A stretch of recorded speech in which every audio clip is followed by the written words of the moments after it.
Tagore group of education Surajgarh.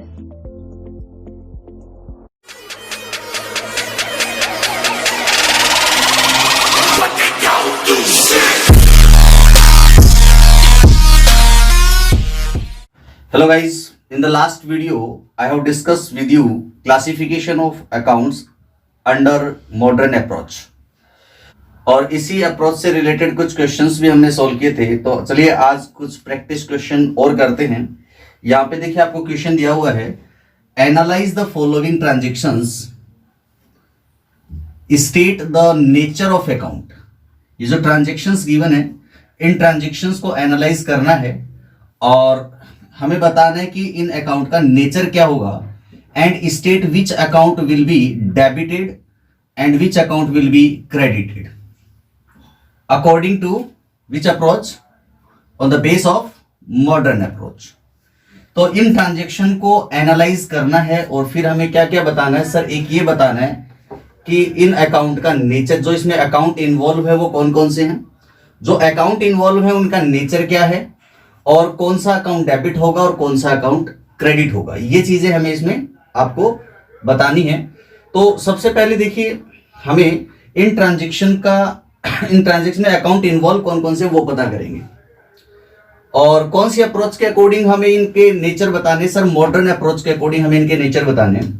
तो आपको ध्यान होगा, देखिए मॉडर्न अप्रोच जब मैंने आपसे डिस्कस किया था लास्ट वीडियो में, तो मैंने बताया था according to modern approach asset, expense, capital, liability और रेवेन्यू या फिर इनकम, इन 5 पार्ट्स में अपन अकाउंट्स को डिवाइड करते हैं। 5 कैटेगरीज में अकाउंट्स को डिवाइड करते हैं, एसेट, एक्सपेंस, कैपिटल, लायबिलिटी और रेवेन्यू और इनकम। तो एसेट और एक्सपेंस अगर इंक्रीज होते हैं तो इनको हम क्या करते हैं, डेबिट करते हैं, और अगर ये डिक्रीज हो जाते हैं तो इनको हम क्रेडिट करते हैं। और ये कैपिटल, लायबिलिटी और रेवेन्यू अगर इंक्रीज होते हैं तो हम इनको क्या करते हैं सर, इनको क्रेडिट करते हैं। और अगर ये कैपिटल, लायबिलिटी और रेवेन्यू अगर डिक्रीज हो जाते हैं तो इनको हम क्या करते हैं सर, डेबिट करते हैं। तो बस सबसे पहले आपको ये पता करना है कि अकाउंट इन्वॉल्व कौन कौन से हैं, कौन से हेड के अंडर आएंगे, एसेट, एक्सपेंडिचर, कैपिटल, लायबिलिटी या रेवेन्यू। उसके बाद इंक्रीज हो रहा है, डिक्रीज हो रहा है, उसके बाद हम बताएंगे डेबिट साइड में उसको रिकॉर्ड करेंगे या क्रेडिट साइड में उसके अमाउंट को रिकॉर्ड करेंगे। तो चलिए फर्स्ट ट्रांजैक्शन देखते हैं। Business started with cash. Dinesh started business with cash ₹5 lakh. Mister Dinesh ने बिजनेस स्टार्ट किया और बिजनेस में इंट्रोड्यूस किया कैश ₹5 लाख। तो बिजनेस में मिस्टर दिनेश ने जब कैश इन्वेस्टमेंट किया तो फर्स्ट ट्रांजैक्शन में पहला अकाउंट बिजनेस का के लिए बनेगा cash account. It means business को क्या मिल रहा है सर, बिजनेस को तो कैश मिल रहा है और ये कैश बिजनेस के लिए क्या सर, ये एसेट्स होगी। अब बताओ जरा, बिजनेस को जब कैश मिला तो ये कैश इंक्रीज हुआ कि डिक्रीज हुआ बिजनेस में? सर बिजनेस में कैश इन हुआ है, इट मींस ये क्या हो गया, इंक्रीज हो गया सर, ये हो गया यहां पे इंक्रीज। और जब कैश क्या थी, एसेट, और एसेट जब इंक्रीज होते तो उसे क्या करते हैं सर, डेबिट करते हैं। इसलिए 5 लाख रुपीज कैश अकाउंट के डेबिट साइड में रिकॉर्ड होंगे, ₹5 लाख। इसके बाद दूसरा अकाउंट कौन सा sir, Dinesh started business with cash. तो ये कैश बिजनेस को किसने दिया, दिनेश ने दिया। तो दिनेश कौन है सर, बिजनेस ओनर है। और ओनर के लिए कौन सा अकाउंट ओपन किया जाता है सर, ओनर को रिप्रेजेंट करने वाला अकाउंट होता है कैपिटल अकाउंट। और कैपिटल अकाउंट का जो नेचर है वो क्या होगा सर, कैपिटल हेड के अंडर ही आएगा कैपिटल अकाउंट। तो बताइए, बिजनेस ओनर ने जब 5 लाख रुपीज बिजनेस में इन्वेस्टमेंट किया तो ओनर का जो ये कंट्रीब्यूशन है कैपिटल, इंक्रीज हुआ कि डिक्रीज हुआ? सर ओनर का कंट्रीब्यूशन यहाँ पे इंक्रीज हो गया, क्योंकि ओनर ने बिजनेस को कैश दिया तो इंक्रीज हो गया ओनर कंट्रीब्यूशन, यानी कैपिटल इंक्रीज हो गई। और जब कैपिटल इंक्रीज होती है तो कैपिटल अकाउंट क्या होता है, क्रेडिट होता है। तो इसका अमाउंट कहां लिखा जाएगा सर, क्रेडिट में ₹5 लाख का अमाउंट लिखा जाएगा। ये हो गया फर्स्ट ट्रांजेक्शन। सेकेंड ट्रांजेक्शन को डिस्कस करते हैं। Borrowed from Naresh. नरेश से ₹1 लाख बोरो किया, यानी कि हमारे बिजनेस के लिए जो फाइनेंशियल रिक्वायरमेंट्स थी उसके लिए हमने नरेश से अमाउंट बोरो किया, यानी कि नरेश से हमने लोन लिया है। तो जब हमने नरेश से लोन लिया तो बिजनेस को क्या मिला, लोन, एज ए लोन उसको ₹1,00,000 रिसीव हुआ, यानी बिजनेस को मिला कैश। तो पहला अकाउंट बना कैश अकाउंट। ये कैश कहां से आया सर, हमने बोरो किया था, नहीं लोन लिया था मिस्टर नरेश से, तो एक अकाउंट बनेगा loan from Naresh, loan from Naresh. ये दो अकाउंट इफेक्ट होंगे। तो कैश बिजनेस के लिए क्या सर, कैश बिजनेस के लिए एसेट्स होती है, ओके। और जब नरेश से लोन लिया है तो इसका मीनिंग हमारे ऊपर एक फाइनेंशियल ऑब्लिगेशन आ गया कि जब हमने किसी पार्टी से लोन लिया तो उस लोन को इन फ्यूचर रीपेमेंट भी करना पड़ेगा। तो जब हमारे ऊपर कोई फाइनेंशियल ऑब्लिगेशन आ जाता है तो उसे हम क्या बोलते हैं, लाइबिलिटीज बोलते हैं। तो ये हमारे लिए क्या हो गया सर, लाइबिलिटी हो गया, ये लाइबिलिटीज हेड के अंडर आएगा। तो अब बताओ, देखो कैश हमने लिया मिस्टर नरेश से as loan, borrowed from loan, तो कैश बिजनेस में इन हुआ कि आउट हुआ सर, जब लोन लिया है तो कैश तो हमारे पास आया है, इसका मतलब ये कैश इंक्रीज हुआ बिजनेस में, एसेट क्या हो गई सर, इंक्रीज हो गई। और आपको पता है कि जब एसेट्स इंक्रीज हो जाती है तो इनको क्या कर देते हैं, डेबिट कर देते हैं। तो इसका जो ₹1,00,000 का अमाउंट था कहां रिकॉर्ड हो जाएगा सर, डेबिट में रिकॉर्ड हो जाएगा। इसके बाद नरेश से हमने लोन लिया है तो लोन हमारे लिए क्या हो गया, लाइबिलिटी हो गया।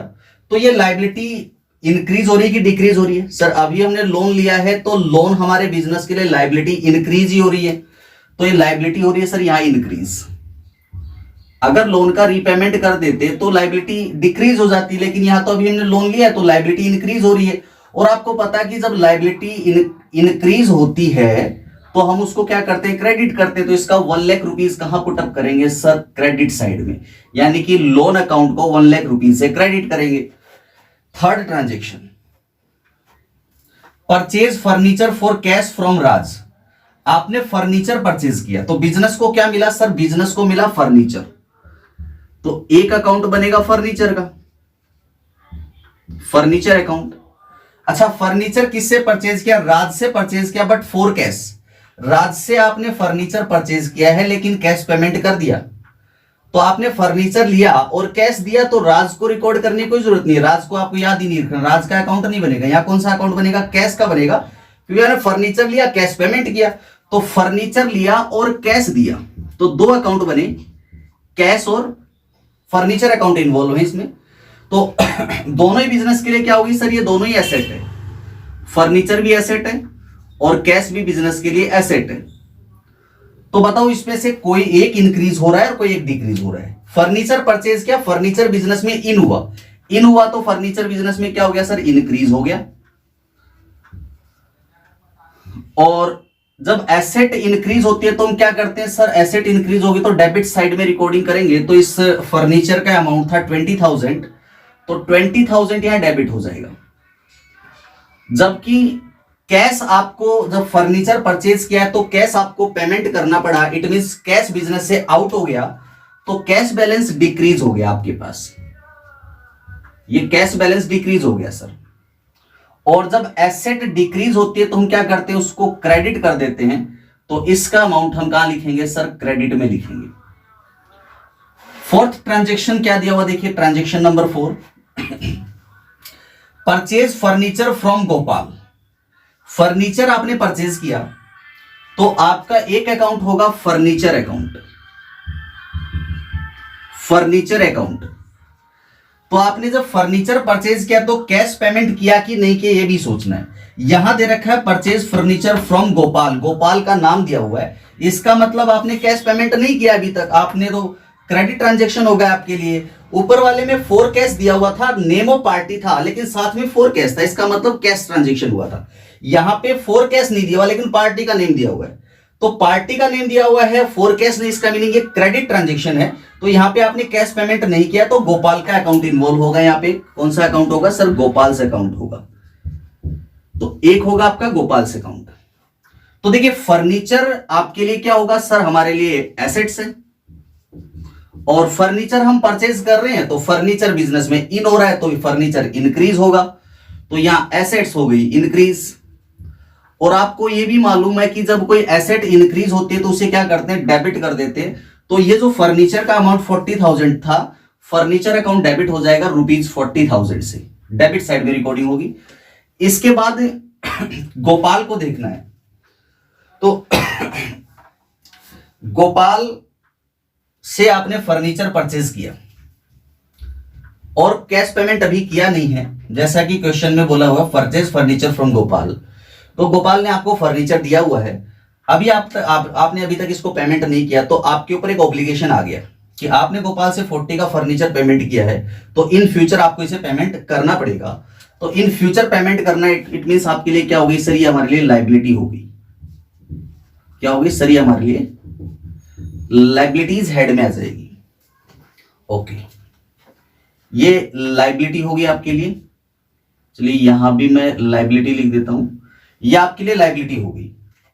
अब देखिए लाइबिलिटी इंक्रीज हो रही है कि डिक्रीज हो रही है। आपने गोपाल से फर्नीचर परचेज किया, तो आपको गोपाल को इन फ्यूचर पेमेंट करना है, यानी कि आपकी लाइबिलिटी क्या हो रही है, इंक्रीज हो रही है। अगर आप पेमेंट कर दें इस लाइबिलिटी का तो लाइबिलिटी डिक्रीज हो जाएगी, लेकिन अभी तो ये लाइबिलिटी क्या हो रही है आपकी सर, इंक्रीज हो रही है। तो जब लाइबिलिटी इंक्रीज होती है तो हम उसे क्या करते हैं, क्रेडिट करते हैं। तो लाइबिलिटी जब इंक्रीज होगी तो क्रेडिट होगी, तो इसका अमाउंट हम क्रेडिट साइड में लिखेंगे 40,000, क्योंकि फ्यूचर में आपको गोपाल को कितना पेमेंट करना है सर, 40,000 रुपीज का पेमेंट करना है। Next, fifth transaction, purchase goods for cash. आपने गुड्स परचेज किया, तो आपने जब गुड्स परचेज किया है, तो गुड्स परचेज जब हम करते हैं तो कौन सी टर्म को यूज करते हैं सर, गुड्स को परचेज करते टाइम आप परचेज टर्म को यूज करेंगे। यहां पे परचेज अकाउंट बनेगा। देखिए आपने ऊपर फर्नीचर परचेज किया था, ऊपर वाले दो ट्रांजेक्शंस में वो एसेट थे। एसेट परचेज करते हैं तो परचेज अकाउंट नहीं बनता है। कौन सा अकाउंट बनता है, एसेट का अकाउंट बनता है, पर्टिकुलर एसेट का नाम रिकॉर्ड करते हैं। लेकिन यहां पे परचेज किया हमने गुड्स, और जब गुड्स को परचेज करते हैं तो परचेज अकाउंट को अपन ओपन करते हैं। तो गुड्स परचेज के लिए एक बनेगा परचेज अकाउंट, और ये गुड्स आपने फॉर कैश परचेज किया, मींस आपने गुड्स परचेज किया और कैश पेमेंट किया, तो एक बना आपका कैश अकाउंट। ये यहां पे 2 अकाउंट्स इन्वॉल्व हैं। परचेज बिजनेस के लिए क्या माना जाता है सर, गुड्स आपने परचेज किया तो स्टॉक ऑफ गुड्स तो एसेट होता है, लेकिन जो आपने गुड्स परचेज किया है तो परचेज आपके बिजनेस के लिए रेगुलर एक्सपेंस होता है, तो परचेज को एक्सपेंसेस में इंक्लूड किया जाता है। तो परचेज कौन से हेड में आएगा सर, एक्सपेंसेस हेड में आएगा। और जब आप गुड्स परचेज कर रहे हो, परचेज किया है गुड्स, तो एक्सपेंसेस क्या हो गए सर, इंक्रीज हो गए। और जब एक्सपेंसेस इंक्रीज हो गए तो आपको क्या करना है, एक्सपेंस इंक्रीज होने पर उनको डेबिट कर देना है। तो कितने का गुड्स परचेज किया सर, 15,000, तो इसका 15,000 परचेज अकाउंट डेबिट होगा ₹15,000 से। इसके बाद आपको क्या करना है, कैश अकाउंट।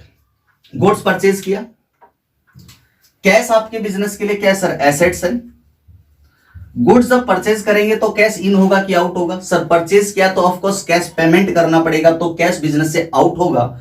और जब कैश आउट होगा तो कैश बैलेंस क्या हो गया सर, डिक्रीज हो गया।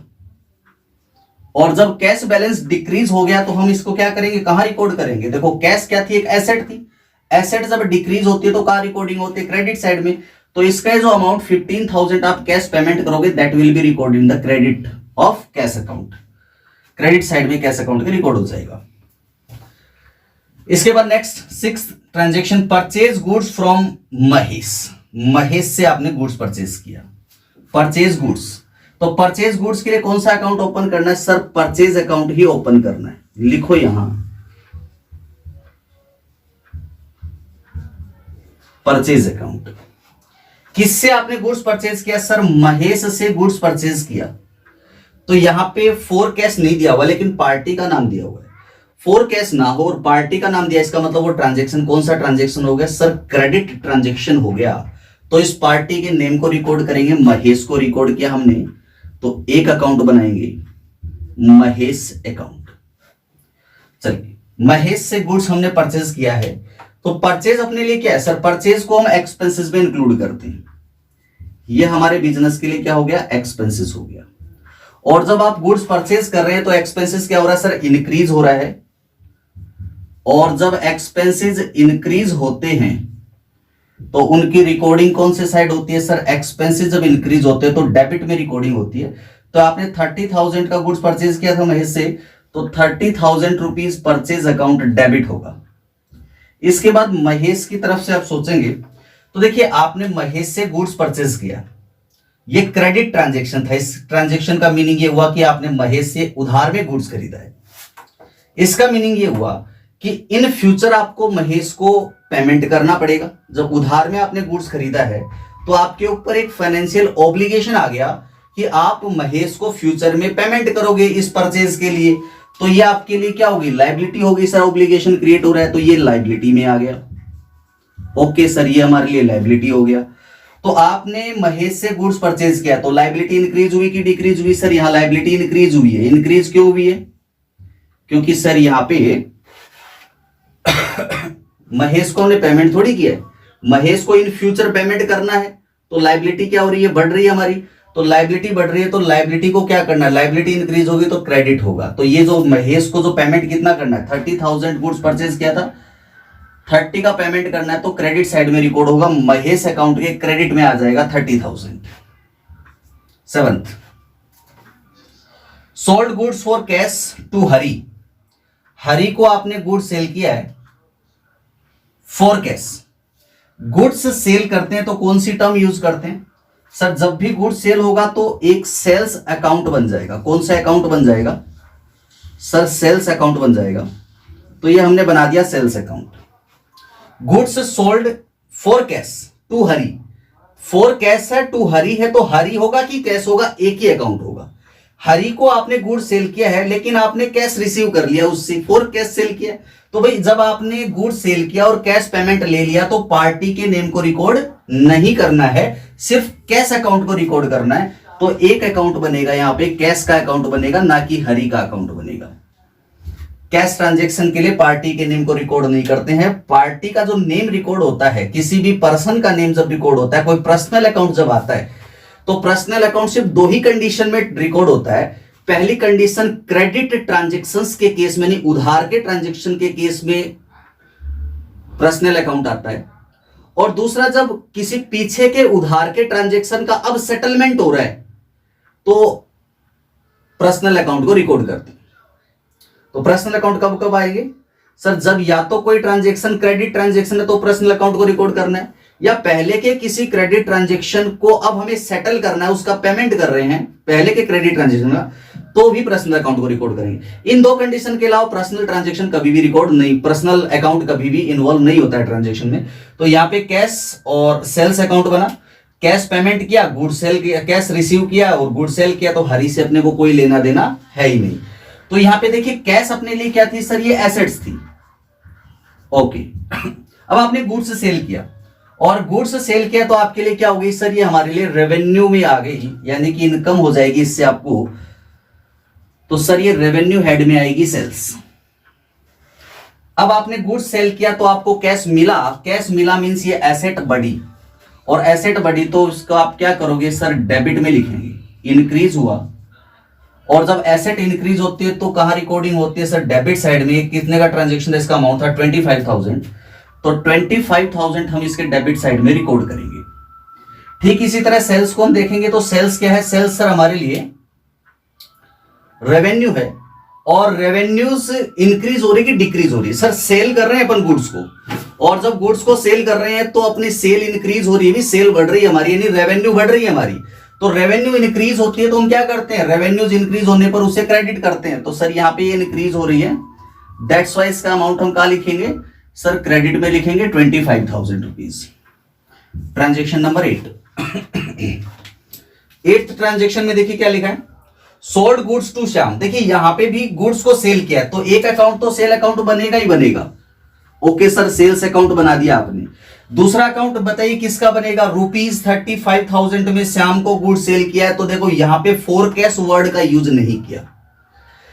तो जब यहां पे फॉर कैश वर्ड का यूज नहीं किया तो यहां पे हम, इसका मतलब ये ट्रांजैक्शन हो गया क्रेडिट ट्रांजैक्शन, यानी श्याम का अकाउंट बनेगा। श्याम को हमने गुड्स सेल किया, उधार का ट्रांजैक्शन हो गया ये। तो कौन सा अकाउंट बनेगा सर? श्याम्स अकाउंट बनेगा।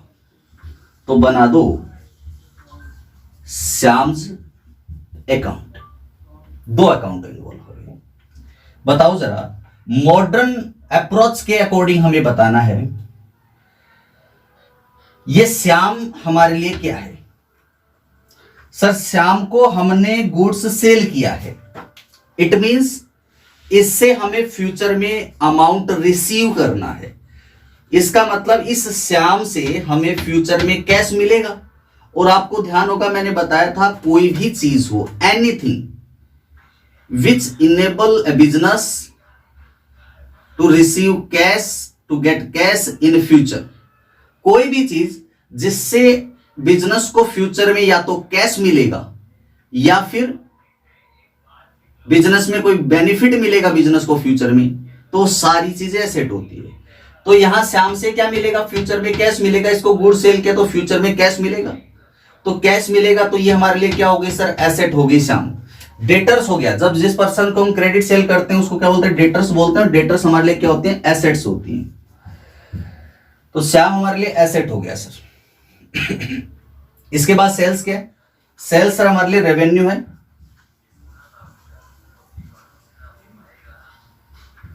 सेल्स आएगा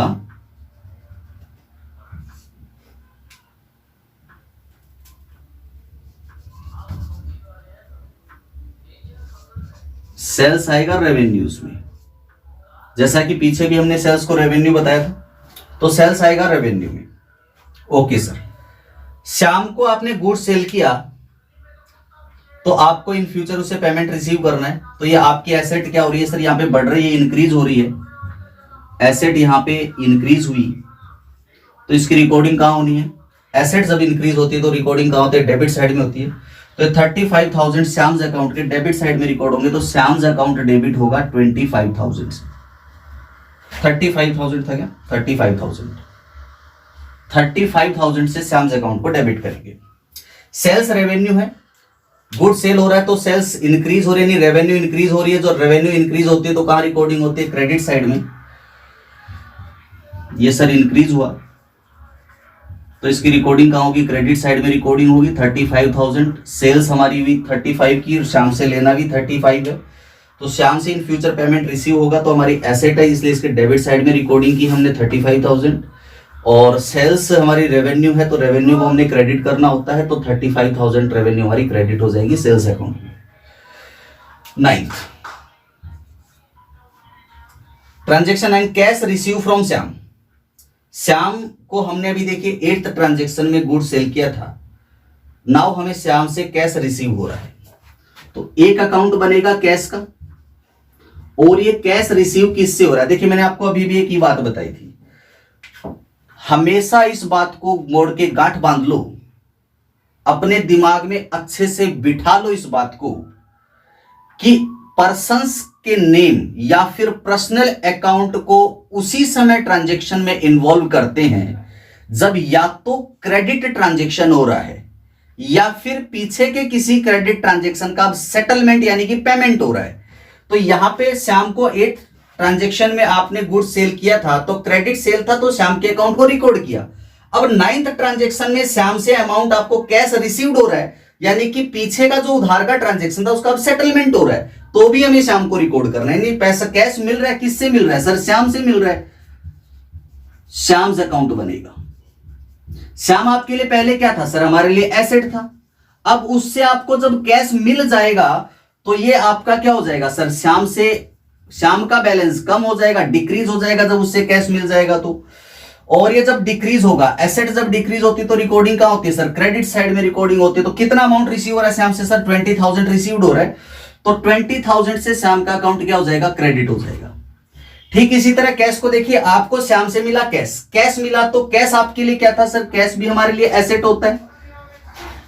तो बताओ कैश इंक्रीज हो रहा है कि डिक्रीज हो रहा है सर? श्याम से जब कैश मिला तो कैश बिजनेस में इन हुआ तो कैश क्या हो गया सर? इंक्रीज हो गया। और जब कैश इंक्रीज हो गया यानी कि एक एसेट इंक्रीज हो गई तो रिकॉर्डिंग कहां होगी सर? डेबिट में 20,000 रुपीज कैश अकाउंट के डेबिट साइड में रिकॉर्डिंग होगी। 10th transaction cash paid to Mahesh. देखिए फिर वही बात आ गई, महेश को कैश पेमेंट कर रहे हैं। अभी मैंने आपको बताया था ना कि पर्संस के नेम को उसी टाइम रिकॉर्ड करते हैं जब या तो क्रेडिट ट्रांजैक्शन होता है या पीछे के क्रेडिट ट्रांजैक्शन का अब सेटलमेंट हो रहा है। तो यहां देखो ध्यान से, हमने महेश से गुड्स परचेज किया था 6th ट्रांजेक्शन में, परचेज टू महेश।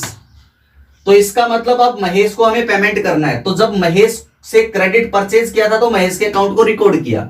अब हम महेश को पेमेंट कर रहे हैं तो इसका सेटलमेंट कर रहे हैं महेश का। तो महेश को जब पेमेंट करेंगे तो एक अकाउंट तो महेश का बनेगा ही बनेगा, महेश अकाउंट। इसको महेश अकाउंट में रिकॉर्डिंग करनी पड़ेगी।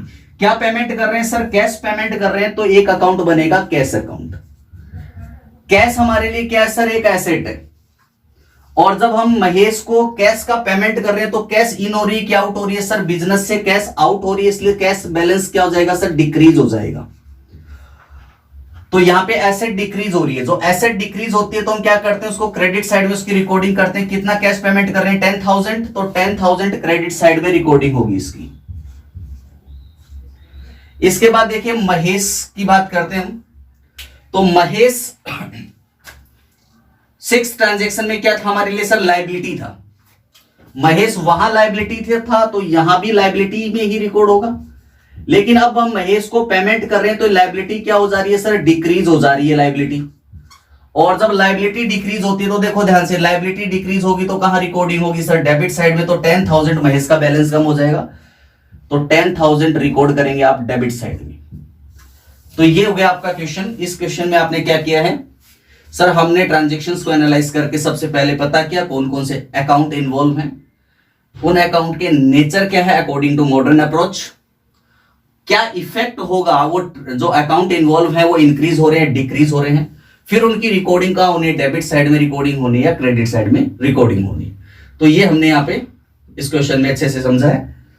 ध्यान फिर से मैं बता देता हूं, कोई भी बिजनेस ट्रांजेक्शन हो, बिजनेस ट्रांजेक्शन में पर्सनल अकाउंट सिर्फ 2 ही कंडीशन में अपन इन्वॉल्व करते हैं। कब इन्वॉल्व करते हैं पर्सनल अकाउंट को? या तो कोई क्रेडिट ट्रांजेक्शन हो रहा है, उधार लेन देन का कोई ट्रांजेक्शन हो रहा है, या फिर पीछे का कोई क्रेडिट ट्रांजेक्शन था उसका अब सेटलमेंट यानी कि पेमेंट हो रहा है। तो इन 2 कंडीशन में पर्सनल अकाउंट को आपको रिकॉर्ड करना है, otherwise personal account in 2 condition के अलावा कभी नहीं आएगा। आई थिंक ये बात आपको अच्छे से समझ में आ गई होगी। क्वेश्चन को ध्यान से देखिए, कोई डाउट है तो कमेंट बॉक्स में कमेंट करके आप पूछ सकते हैं। चलिए अब करते हैं नेक्स्ट क्वेश्चन। चलिए नेक्स्ट क्वेश्चन करते हैं, क्या कह रहा है? Analyse the following transactions, state the nature of account and state which account will be debited and which account will be credited on the base of modern approach.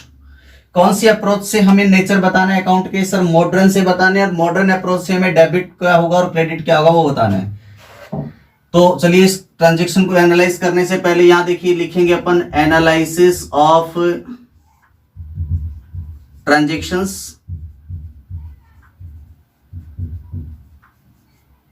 Transactions को analyse करेंगे। सबसे पहले हमें पता करना होगा कि सर अकाउंट कौन कौन से इन्वॉल्व हैं। अकाउंट इन्वॉल्व, कौन से अकाउंट इन्वॉल्व हैं। इसके बाद हम लिखेंगे अकाउंट इन्वॉल्व के बाद इन अकाउंट का जो यहां ट्रांजेक्शन में इन्वॉल्व होंगे इनका नेचर क्या होगा, तो नेचर ऑफ अकाउंट। अब इसका इफेक्ट क्या है, अकाउंट जो यहां पे इफेक्टिव है वो इंक्रीज हो रहे हैं या डिक्रीज हो रहे हैं, और रिकॉर्डिंग कहां होगी, डेबिट साइड होगी या फिर क्रेडिट साइड रिकॉर्डिंग होगी, ये चीज अपन यहां देखेंगे।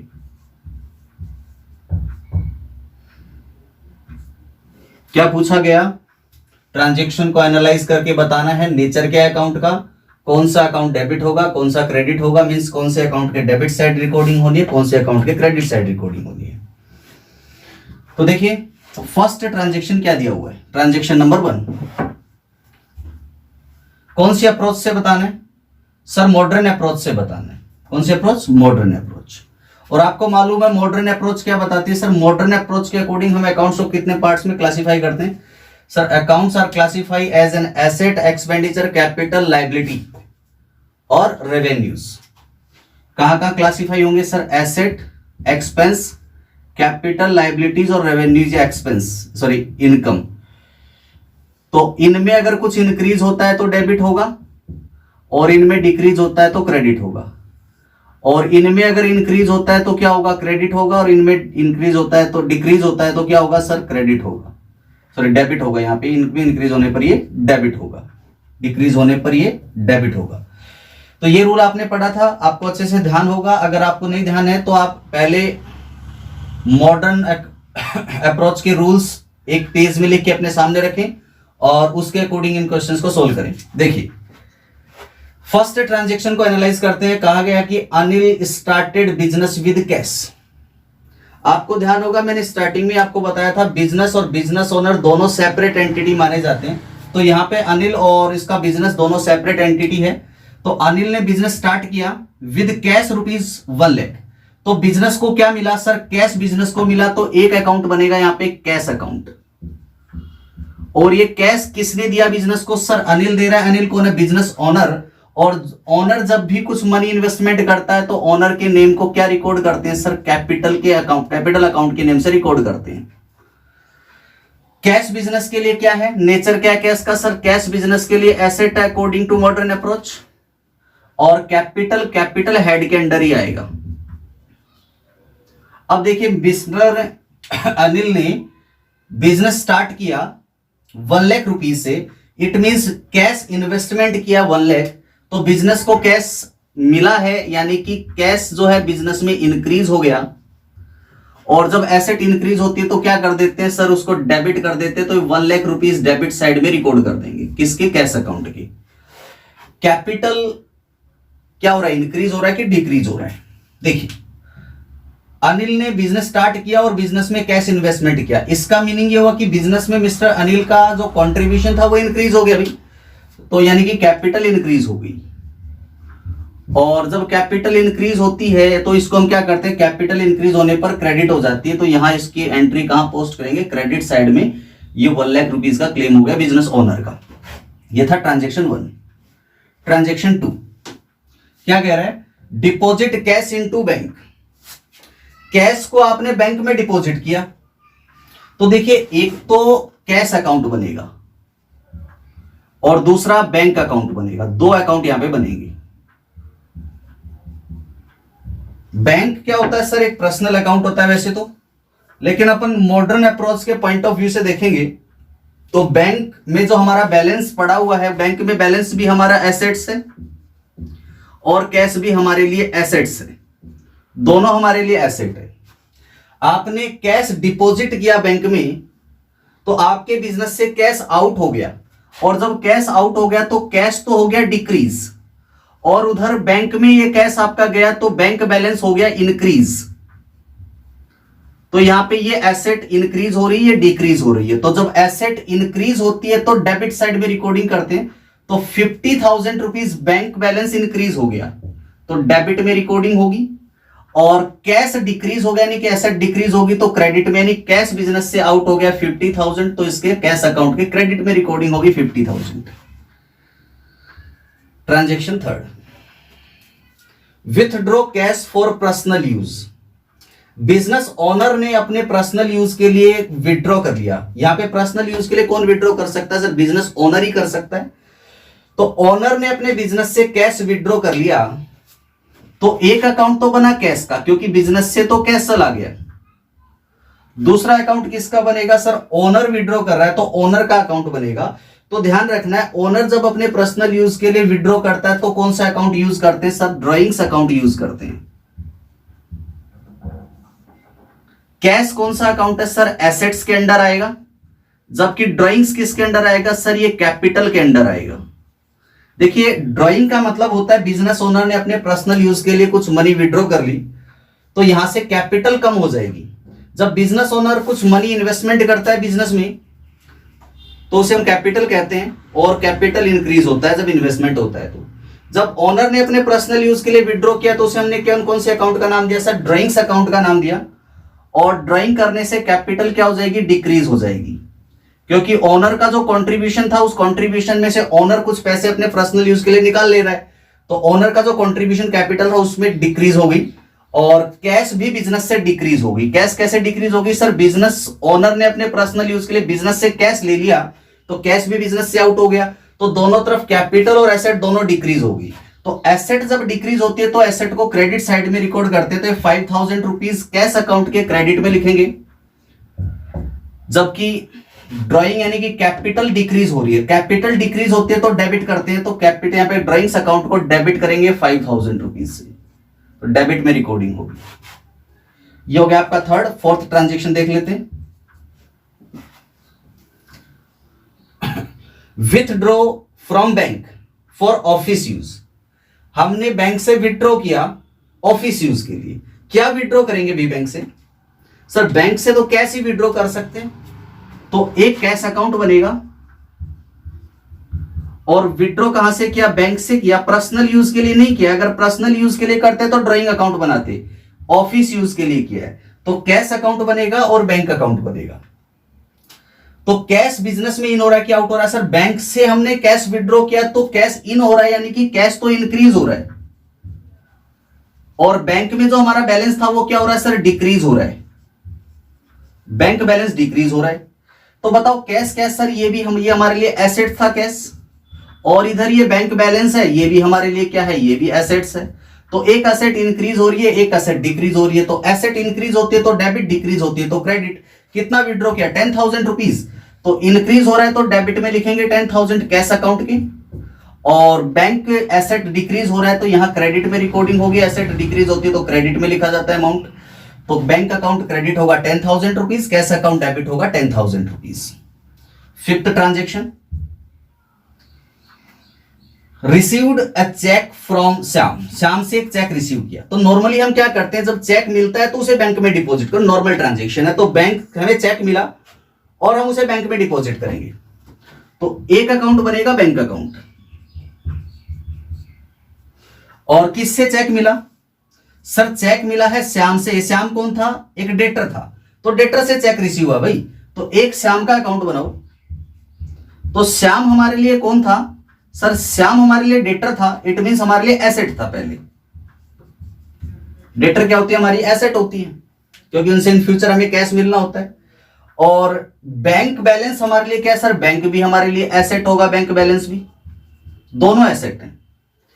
आपको चेक मिला, आपने बैंक में डिपॉजिट किया, बैंक आपके बिहाफ पर वो चेक का अमाउंट कलेक्ट करके आपके अकाउंट में डिपॉजिट करेगा, तो बैंक बैलेंस क्या हो जाएगा सर? इंक्रीज हो जाएगा बैंक बैलेंस। और जब एसेट इंक्रीज होती है तो कहां रिकॉर्डिंग होती है सर? डेबिट में। कितने का अमाउंट था सर? ये अमाउंट था 5,000 रुपीज, तो 5,000 से यहां पे इंक्रीज डेबिट में रिकॉर्डिंग होगी। दूसरी तरफ श्याम कौन था सर? डेटर था, मींस आपको जब श्याम से 5,000 रुपीज मिल चुके हैं तो वो डेटर का बैलेंस क्या हो गया? कम हो गया। तो अब आपको 5,000 रुपए नहीं लेने उससे, तो यहां पे एसेट आपकी क्या होगी? डिक्रीज हो गई। और जब एसेट डिक्रीज होती है तो रिकॉर्डिंग कहां होती है? क्रेडिट साइड में। तो श्याम क्रेडिट होगा, बैंक डेबिट होगा। Sixth transaction, paid to Mahesh a creditor by cheque, Mahesh को पेमेंट किया, तो एक अकाउंट महेश का बनेगा, महेश अकाउंट। पेमेंट कैसे किया सर? चेक से पेमेंट किया, तो पेमेंट कौन करेगा? चेक का पेमेंट तो बैंक करेगा, तो एक अकाउंट बनेगा बैंक अकाउंट। चेक के लिए बैंक अकाउंट बनाओगे। बताओ महेश कौन था? सर महेश को हमने पेमेंट किया, तो महेश एक क्रेडिटर था। क्रेडिटर मीन जिससे आपने क्रेडिट परचेज किया था, तो ये पहले आपके लिए लायबिलिटी था। ये क्या था आपके लिए सर? लायबिलिटी था। और इस लायबिलिटी का अब आप पेमेंट कर रहे हैं, तो लायबिलिटी क्या हो रही है? डिक्रीज हो जा रही है। तो सर ये अब क्या हो गई? डिक्रीज हो गई। और आपको मालूम है कि जब लायबिलिटी डिक्रीज होती है तो हम रिकॉर्डिंग कहां करते हैं? डेबिट में रिकॉर्डिंग करते हैं। कितना रिकॉर्ड करना है सर? 10,000 रुपीज महेश को पेमेंट किया, तो हम यहां डेबिट में 10,000 रुपीज रिकॉर्ड करेंगे।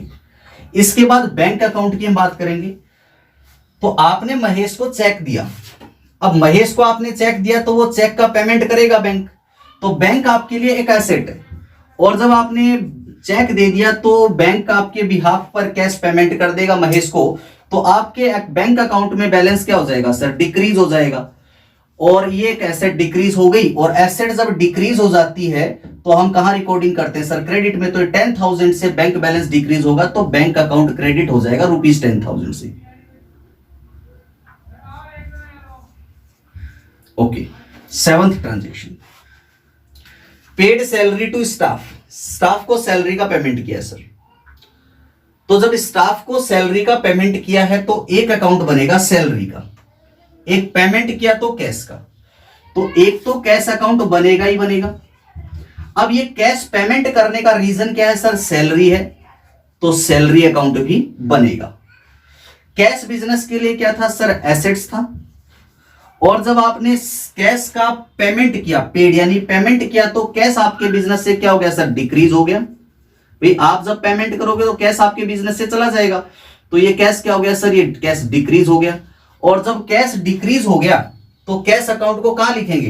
एसेट जब डिक्रीज होती है तो क्रेडिट में रिकॉर्डिंग होती है, तो ये 20,000 रुपीज कैश अकाउंट के क्रेडिट साइड में आएगा, यानी कैश अकाउंट क्रेडिट हो जाएगा ₹20,000 से।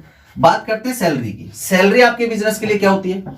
सैलरी का मतलब होता है कि आप अपने एम्प्लॉइज से जो सर्विसेज ले रहे हैं, उन सर्विसेज को लेने के बाद उसको रेमुनेशन या जो भी उसको पेमेंट करेंगे, उस पेमेंट को सैलरी के नाम से पेमेंट करते हैं। यानी कि ये आपके पेमेंट जो आपने सर्विसेज एक्वायर की अपने एम्प्लॉय से, उसको पेमेंट करने का रीजन हो गया सैलरी। तो ये आपके लिए क्या हो गया सर? एक्सपेंसेस हो गया।